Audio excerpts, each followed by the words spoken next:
Giants at Browns. Sorry to our producer, Tyler, who has to listen to this show as we are producing it. Noted Browns fan. This one might not be pretty for you. 21-15 win for the New York Giants. So if the show stream goes off, you guys know why. Cleveland. Let's start with the. Actually, no. Let's start with the Giants. Get the winners going. Yeah, we got to winner stay on. Winner stay on here. So we'll start with the New York Giants. Brian Burns. You love to see him at the top of the list. 89.7. You expected a big impact from him. We haven't seen it yet. We did in this game. DT Dexter Lawrence coming in with an 87.5 at number 2. Wide receiver Malik Neighbors. I believe I read wide receiver 1 in fantasy so far 3 weeks in. He's number 3 on this list, 83.8. Linebacker Micah McFadden with an 82.3. And then safety Jason Pinnock with an 82.2. Daniel Jones in this game. Better, but not great, 49.7. Cleveland Browns, Myles Garrett, surprise, surprise, at the top of the list, 92.6. Linebacker Jordan Hicks with an 83.5. Defensive tackle Shelby Harris with a 78.7. Wide receiver Amari Cooper, a 78.4. Cornerback Denzel Ward coming back from that shoulder injury, 76.1.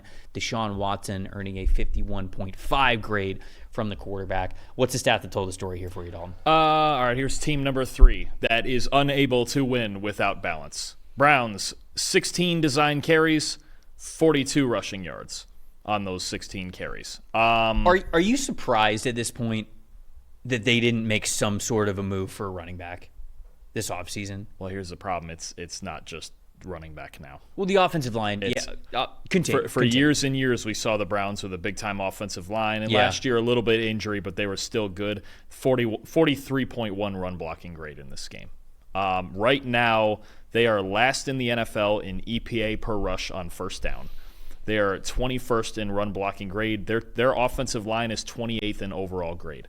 It's a veteran offensive line at a lot of spots. They still have injuries going at offensive tackle. Right.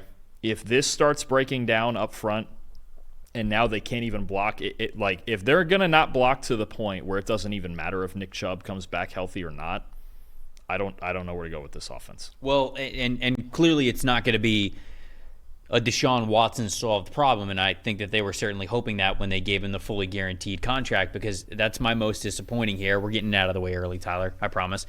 When you look at the Browns offense, EPA per play, they are 32nd in the NFL. Penalties, I mean, we're just going beyond the offense as well. Penalties, 29 total, second in the NFL. Drops, first in the NFL with 10. Pressures allowed, going back to the offensive line, 53, that's first. This is just a non-functioning football team right now. So the Panthers, let's just real quick, take the Panthers. And it was like, okay, it felt pretty clear through the first 2 games that maybe a QB switch would work, and we're going to get there, and it did.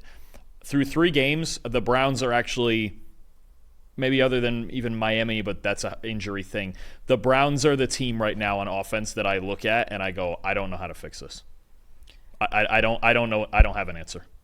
It's a scheme thing. If their offensive line now, and it's that's a really talented defensive line they're playing with the Giants. So, but even said, that's the one way the Giants were going to win this game was their D-line dominating, and they absolutely dominated. And I right now don't. If you ask me, hey, how do you fix the Browns? What do you do? I don't have an answer. I think it's panic mode now for this offense. PFF legend Austin Gale tweeted this out on Sunday night.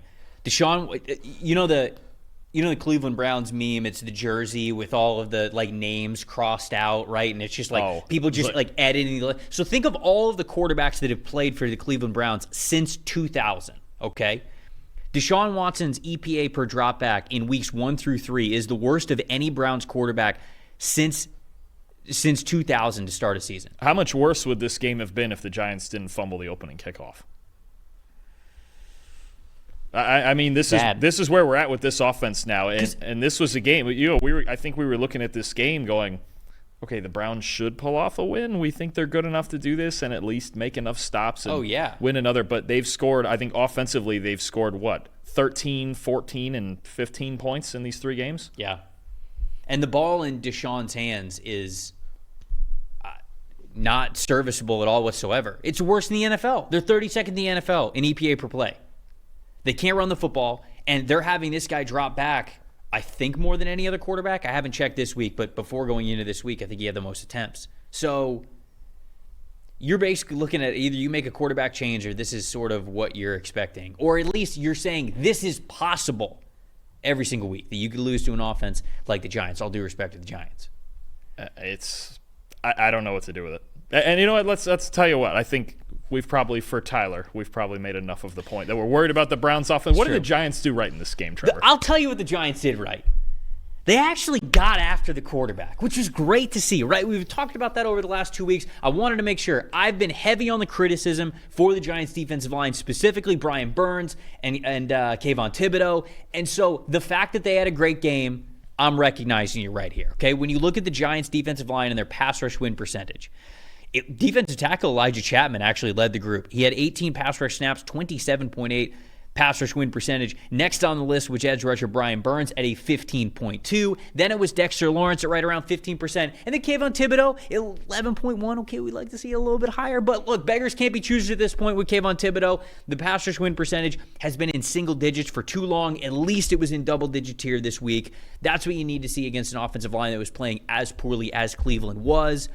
This was sort of, I didn't think that this was going to be the case going into the game, but the way that it played out, it was pretty much okay, if this group of defensive linemen for the Giants can't beat the Browns the way that they're playing along the offensive line, or at least how they played in this game, I was going to be terrified that they would get any production the rest of the season. But they were able to show up. Hats off to them. They played well. They were a big reason why the EPA per play was so low for the Browns, why they weren't able to move the football, why they were able to stop the run so well. So there you go, Giants defensive line. I've been a heavy critic of yours over the last 2 weeks. I'll give you your props for this week for a job well done. Dominant effort. There's two reasons the Giants are going to win games. Their D-line and Malik Neighbors. That's your most impressive. He is special. Eight catches, 78 yards, 2 touchdowns. Credit ESPN for this stat. Apparently he's the youngest wide receiver in NFL history to score 2 touchdowns in a game.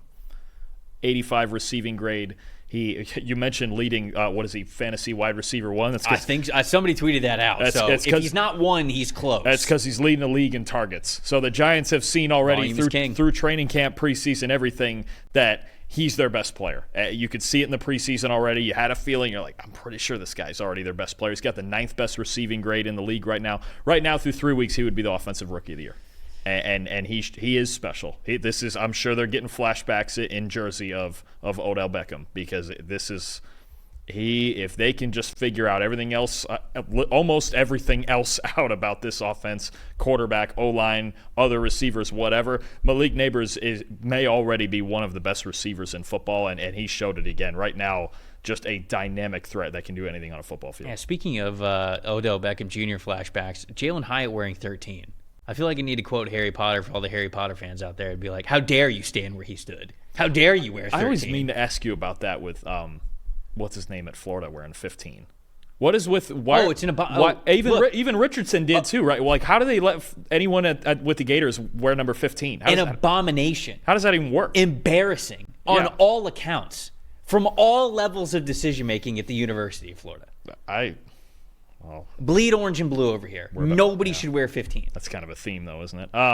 I just wonder about that. I'm like, how do you let anyone wear number 15 in Florida? So how do you let anyone wear? How do you let another receiver wear 13 with the Giants? I mean, maybe Neighbors should be the one wearing it. Honestly, we'd get real flashbacks going if Neighbors was wearing it. Yeah, and Jalen Hyatt's a speed guy, so if you wore 1, maybe be even better. Is that another one of your aesthetic things? Oh, 100%. If you're a speed wide receiver, deep threat wide receiver, you got to be wearing number 1.